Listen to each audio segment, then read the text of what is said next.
Assalamualaikum warahmatullahi wabarakatuh. Ketemu lagi sama Bu Lastri. Masih dalam mata pelajaran Produk Kreatif dan Kewirausahaan. Sebelumnya Bu Lastri menyapa kalian semua, bagaimana keadaan kalian semua? Semoga sehat selalu dan harus kita tetap semangat. Oke. Pada pelajaran Produk Kreatif dan Kewirausahaan kali ini, kita akan memasuki KD tentang membuat laporan keuangan usaha. Ya, jadi laporan keuangan usaha. Oke, kita akan membahas itu. Dan sebelumnya di kelas 11, Bu Lastri pernah menjelaskan tentang bagaimana cara membuat laporan keuangan di dalam suatu perusahaan. Nah, ini hampir sama ya Dek ya, untuk membuat laporan keuangan ya seperti itu. Jadi boleh kalian pedomani materi yang sudah Ibu ajarkan di OTK keuangan atau otomatisasi dan tata kelola keuangan pada KD laporan keuangan. Jadi sama saja. Oke. Nah, Ibu ulangi lagi penjelasannya laporan keuangan usaha. Nah, laporan keuangan itu merupakan struktur yang menyajikan posisi keuangan dan kinerja keuangan dalam suatu organisasi. Nah, kemudian laporan keuangan itu memuat ya di dalam produk kreatif ini, yaitu kita hanya cukup 3 saja, yaitu memuat tentang laporan laba rugi, laporan perubahan modal, dan neraca. Dulu pada OTK keuangan atau otomatisasi keuangan, laporan keuangan itu ada 5 ya Dek ya. Nah, coba kita perhatikan lagi di dalam mapel OTK keuangan, yaitu laporan keuangan itu terdiri dari neraca, laporan laba rugi, laporan perubahan modal atau ekuitas, dan ditambah lagi laporan arus kas dan catatan atas laporan keuangan. Nah, ini harusnya yang lengkap seperti ini, tetapi kita cukup yang 3 ini aja. Neraca, laba rugi, perubahan modal. Oke, atau dibalik-balik boleh ya. Laporan laba rugi, laporan perubahan modal, dan neraca, seperti itu. Nah, inilah yang wajib yang kita buat di dalam OTK Produk Kreatif dan Kewirausahaan untuk laporan keuangan usaha kita. Nah, kita lanjutkan. Nah, apa sih tujuannya kita membuat laporan keuangan? Nah, yang pertama, posisi kinerja perusahaan dibutuhkan oleh para penggunanya sebagai bahan evaluasi perbandingan. Jadi tujuan dari laporan keuangan itu sebagai bahan evaluasi perbandingan. Yang kedua, yaitu sebagai dasar untuk menilai dan meramal perusahaan di masa kini dan masa yang akan datang. Jadi dengan adanya laporan keuangan, kita bisa meramal ya bagaimana kondisi perusahaan untuk masa sekarang dan masa yang akan datang. Kemudian tujuan yang ketiga yaitu untuk mengambil keputusan ya, untuk pengambilan investasi. Nah, itulah 3 tujuan kita membuat laporan keuangan dari usaha kita. Kita lanjutkan. Nah, berikutnya karakteristik dari laporan keuangan yang harus kita buat. Jadi karakternya bagaimana ya? Dia harus dapat dipahami. Jadi sajian laporan kita mudah orang memahaminya. Nah, itu dapat dipahami. Berikutnya yang kedua, laporan keuangan kita yaitu relevan. Nah, relevan dengan perkembangan zaman ya. Kemudian yang ketiga yaitu keandalannya. Jadi dengan adanya laporan keuangan kita, nah bisa andal usaha kita berikutnya. Dan yang keempat yaitu dapat dibandingkan. Oke? Nah, inilah yang dikatakan dengan karakteristik laporan keuangan usaha. Oke. Yang pertama kita sajikan dulu, dia ada 3 tadi ya Dek ya. Ada laporan laba rugi, ada laporan perubahan modal, ada neraca. Ya, satu-satu dulu kita bahas tentang laporan laba rugi.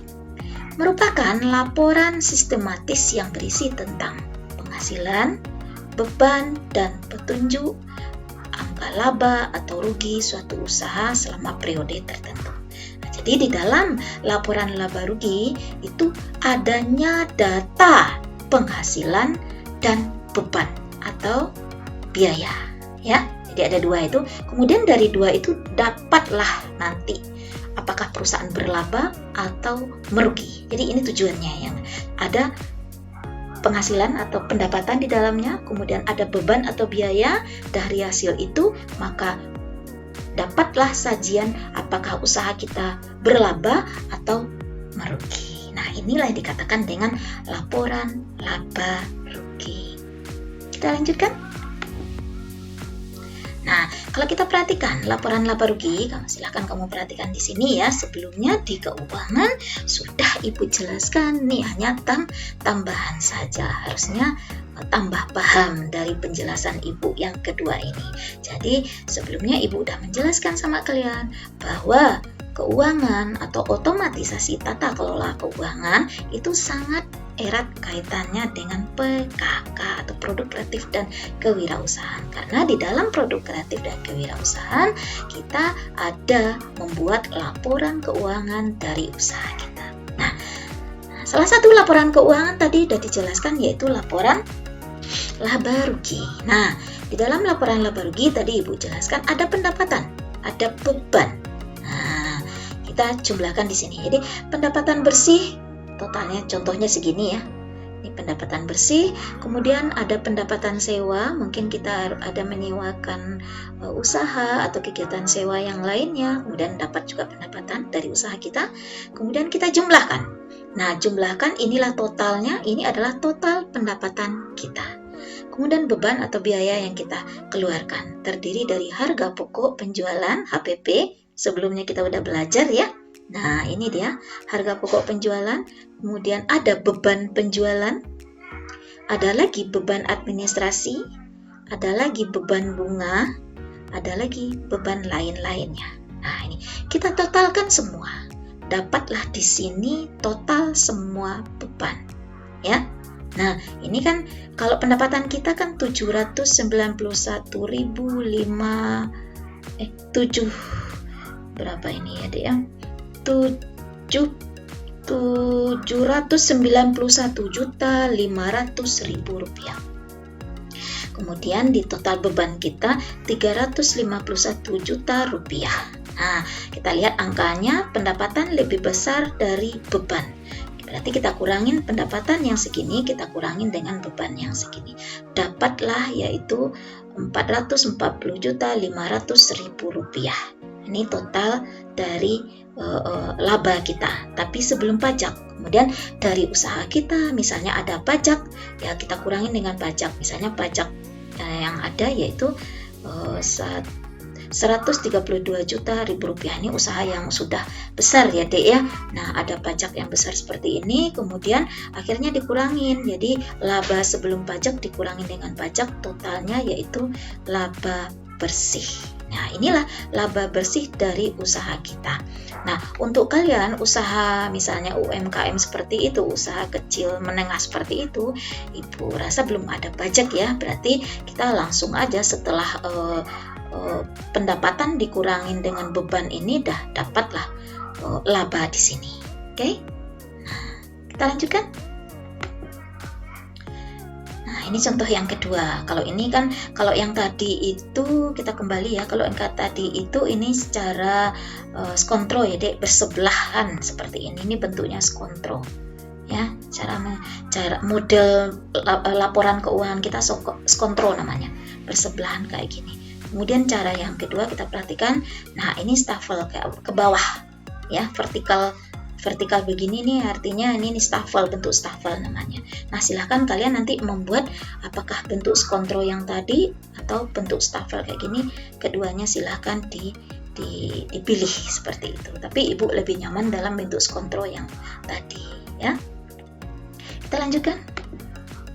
Nah, sekarang kita masuk ke yang laporan yang kedua yang harus kita buat, yaitu laporan perubahan modal, yaitu laporan keuangan yang menyajikan informasi mengenai perubahan modal pada perusahaan akibat dari kegiatan pokok operasi perusahaan pada suatu periode operasi tertentu. Nah, inilah yang dikatakan dengan laporan perubahan modal. Ya, apakah modalnya berkurang? Kalau berugi tentu aja modal berkurang. Kalau perusahaan kita beruntung tentu modal kita bertambah. Nah, harus kita buatkanlah laporannya. Nah, tujuan dari kita membuat laporan perubahan modal yang pertama yaitu untuk dapat mengikhtisarkan aktiva pembayaran dan investasi serta dana yang dihasilkan selama prodi akuntansi. Kemudian yang kedua, menyajikan pengungkapan perubahan modal kerja. Nah, itulah tujuan dari laporan perubahan modal. Hal-hal yang menyebabkan perubahan modal. Yang pertama, adanya setoran tambahan atau investasi dari pemilik. Kemudian yang kedua, adanya laba atau kerugian usaha kita.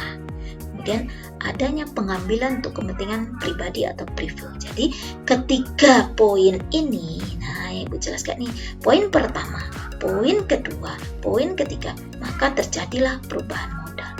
Kalau ada setoran tambahan investasi, terjadi perubahan modal.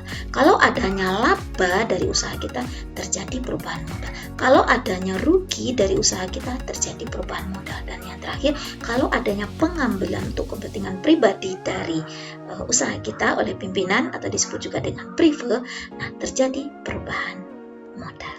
Oke? Nah, bentuk dari perubahan modal seperti ini, kita perhatikan. Ini modal awal ya, Dek. Nah, ini modal awal, kita perhatikan, kita taruh di sini 24 juta rupiah. Contohnya ya. Kemudian ada laba bersih dari laporan laba rugi tadi, kita masukkan ke sini, terjadilah laba bersih. Ini laba bersihnya. Oke. Kemudian kita totalkan, kita tambahkan modal awal, kita tambah dengan laba yang sudah kita cari di laporan laba rugi tadi, totalnya segini. Nah, ini totalnya. Oke. Kemudian kalau ada pengambilan oleh pimpinan perusahaan atau disebut dengan prive ini ya. Nah, ini akan mengurangin, kita kurung ini. Kita kurung, dia akan mengurangin. Nah, maka modal akhirnya yaitu menjadi 38.150.000 rupiah. Seperti ini. Nah, jadi total ini modal awal tambah laba. Itu adalah total perubahan modal. Kemudian kita kurangin dengan prive. Inilah total modal kita jadinya. Oke, kita lanjutkan. Nah, berikutnya ini contohnya dalam bentuk apa ya, Dek ya, sama dengan tadi itu. Kita lanjutkan. Kemudian yang terakhir yaitu neraca. Ya, neraca adalah salah satu bagian dari laporan keuangan yang di dalamnya terdapat informasi mengenai aktiva, kewajiban serta ekuitas pada akhir prodi akuntansi perusahaan tersebut. Nah, yang tiga ini ada di dalam neraca, kita lihat. Ya, balance sheet istilahnya neraca itu ya. Manfaat neraca atau balance sheet ya berguna sebagai alat untuk menganalisis perubahan kondisi keuangan suatu perusahaan secara berkala dari tahun ke tahun. Dan berguna sebagai alat analisis likuiditas suatu entitas bisnis sehingga diketahui kemampuan suatu perusahaan untuk melakukan kewajibannya dengan harta likuid.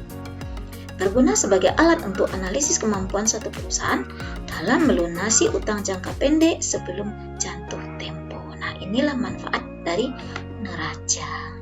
Nah, kita perhatikan tentu neraca, Dek. Dulu sudah pernah Ibu jelaskan ya, dan sudah praktek juga kita. Perhatikan ini aktiva. Jadi di sisi sebelah kiri ini adalah aktiva, kita jumlahkan semua di sini. Kalau di sisi sebelah kanan itu adalah utang dan modal. Ya, kita jumlahkan juga. Ini harus balance antara sisi kiri aktiva dengan sisi kanan utang tambah modal, harus balance. Apa itu balance? Sama angkanya. Nah, seimbang gitu. Nah, ini kan tinggal jumlah, kita rinci satu-satu, misalnya aktiva lancar ada kas, piutang, perlengkapan, seperti itu. Kemudian aktiva tetapnya ada peralatan, gedung, akumulasi, penyusutan ini mengurangin ya, Dek ya. Nah, seperti ini. Kalau ada kurung ini ada tandanya dikurangin gitu. Nah, ini kita total semuanya kecuali yang ini dikurangin ya. Nah, dapatnya segini. Kemudian utang, ada utang di sini. Kemudian modal awal tadi berapa? Kita tambahkan. Nah, seperti ini. Kita tambahkan, jadilah dia di sini gitu. Nah, jadi balance jadinya antara yaitu sisi sebelah kiri dengan sisi sebelah kanan, antara debit dengan kredit. Begitu? Nah, Kalau kita lihat dari bentuk lain seperti ini ya, tinggal kita memasukkan ke dalamnya. Oke.